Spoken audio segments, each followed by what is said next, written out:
الحمد لله العليم الخبير المتقن نظام العالم بلا معين ونصير. فسبحان الله الذي حكمته بالغة وعلمه غزير ونعمه واصلة إلى كل صغير وكبير.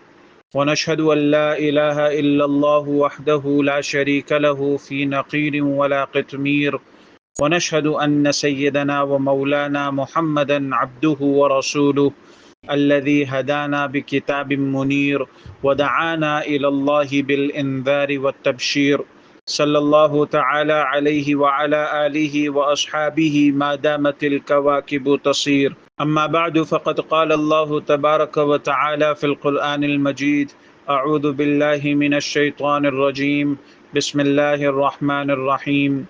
الله ولي الذين آمنوا يخرجهم من الظلمات إلى النور والذين كفروا أولياؤهم الطاغوت يخرجونهم من النور إلى الظلمات أولئك أصحاب النار هم فيها خالدون. صدق اللہ العظیم. سفر کے مہینے کے متعلق بعض لوگوں کا نظریہ یہ ہے کہ اس مہینے میں مصائب اور آفات نازل ہوتی ہیں. اسلام سے پہلے جاہلیت میں بھی یہی نظریہ تھا، حالانکہ موت اور حیات، عزت اور ذلت، نفع اور نقصان، ہر چیز اللہ کے قبضہ قدرت میں ہے. کوئی وقت اور زمانہ، کوئی درخت، کوئی پرندہ، کوئی جانور، کوئی جگہ منحوس اور بری نہیں ہوتی، بلکہ انسانوں کے اپنے اعمال برے ہوتے ہیں تو ان پر آفات اور مصائب نازل ہوتے ہیں. اگر اعمال اچھے ہوں تو اللہ کی رحمتیں اور برکتیں نازل ہوتی ہیں. اگر انسان اللہ تعالیٰ پر کامل ایمان رکھتے ہوئے اس کے احکامات کی تابعداری کرے تو اللہ اس کی رہبری اور رہنمائی فرماتے ہیں، اور اگر کفر اور نافرمانی کرے تو شیاطین ایسے لوگوں کو گمراہ کرتے ہیں اور تباہ و برباد کر دیتے ہیں. جیسے کہ ارشاد باری تعالی ہے: اللہ ولی الذین آمنوا یخرجهم من الظلمات الى النور والذین کفروا اولیاؤهم الطاغوت یخرجونهم من النور الى الظلمات اولئک اصحاب النار هم فیہا خالدون. کہ اللہ ساتھی ہے ان لوگوں کا جو ایمان لائے. اللہ تعالیٰ ان کو کفر کی تاریکیوں سے نکال کر نور اسلام کی طرف لاتا ہے، اور جو لوگ کافر ہیں، ان کے ساتھ شیاطین ہیں، وہ ان کو نور اسلام سے نکال کر کفر کی تاریکیوں کی طرف لے جاتے ہیں، اور ایسے لوگ دوزخ میں رہنے والے ہیں، اور یہ لوگ اس میں ہمیشہ ہمیشہ رہیں گے.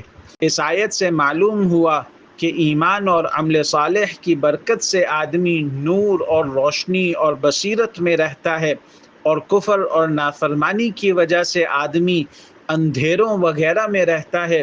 توہمات، وسوسے اور خطرات اسے گھیرے رہتے ہیں. اللہ تعالیٰ دوسری جگہ ارشاد فرماتے ہیں: ما یفتح اللہ للناس من رحمت فلا ممسک لها وما یمسک فلا مرسل له من بعدہ وہو العزیز الحکیم. کہ اللہ جو رحمت لوگوں کے لیے کھول دے سو اس کا کوئی بند کرنے والا نہیں، اور جس کو بند کر دے سو اس کا کوئی جاری کرنے والا نہیں، اور وہی غالب حکمت والا ہے. اس آیت سے بھی معلوم ہوا کہ سب خیر اور شر اللہ کے قبضے قدرت میں ہے. پورا قرآن اس سے بھرا ہوا ہے کہ موت اور حیات، عزت اور ذلت، خوشی اور غمی، بیماری، تکلیف سب اللہ کے قبضے قدرت میں ہے. لہٰذا اللہ کی طرف رجوع کرو اور کسی مہینے سے بدفعلی نہ لو. کوئی مہینہ برا نہیں، سب اللہ کے مہینے ہیں. بعض لوگ سفر کے مہینے میں شادی بیاہ اور دیگر خوشی کی تقریبات کرنا برا خیال کرتے ہیں، اور کہا کرتے ہیں کہ سفر کی شادی صفر ہوگی، یعنی ناکام ہوگی.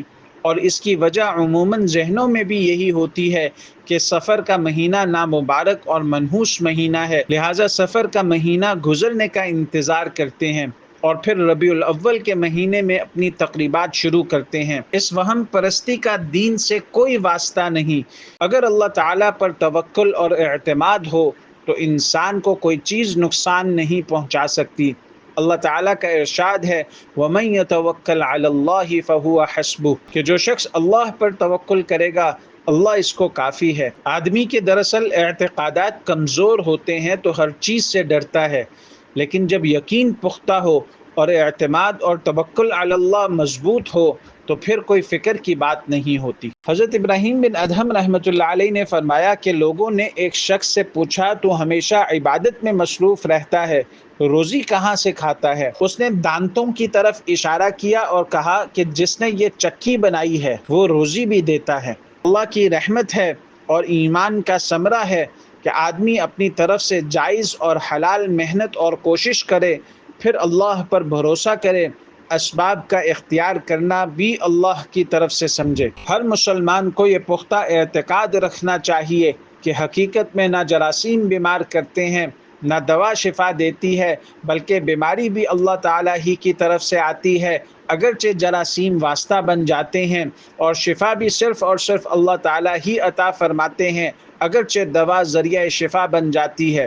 خود نبی کریم صلی اللہ علیہ وسلم احتیاطی تدابیر اور پرہیز کی تعلیم دیتے تھے، جیسے کہ رات کو سونے سے پہلے جلتی آگ بجھانے کا حکم دیا، برتنوں کو ڈھانپنے کا حکم دیا، رات کو کھانا کھا کر سونے سے پہلے ہاتھ دھونے کا حکم دیا۔ لہٰذا حادثات اور بیماریوں سے بچنے کی تدابیر اختیار کرنا اسلامی تعلیمات کے مطابق ہے۔ اللہ کی رحمت اور ایمان کا ثمرہ ہے آدمی اپنی طرف سے جائز اور حلال محنت اور کوشش کرے، پھر اللہ پر بھروسہ کرے، اسباب کا اختیار کرنا بھی اللہ کی طرف سے سمجھے۔ تیرا کچھ پتا بھی جو پا گیا وہ تمام جہاں پر چھا گیا، اس لیے اب نہ کسی سے امید ہے نہ کسی سے خوف و ہراس۔ اللہ تعالی ہم سب کو دین کی صحیح سمجھ عطا فرما دے اور اس پر عمل کرنے کی توفیق عطا فرما دے۔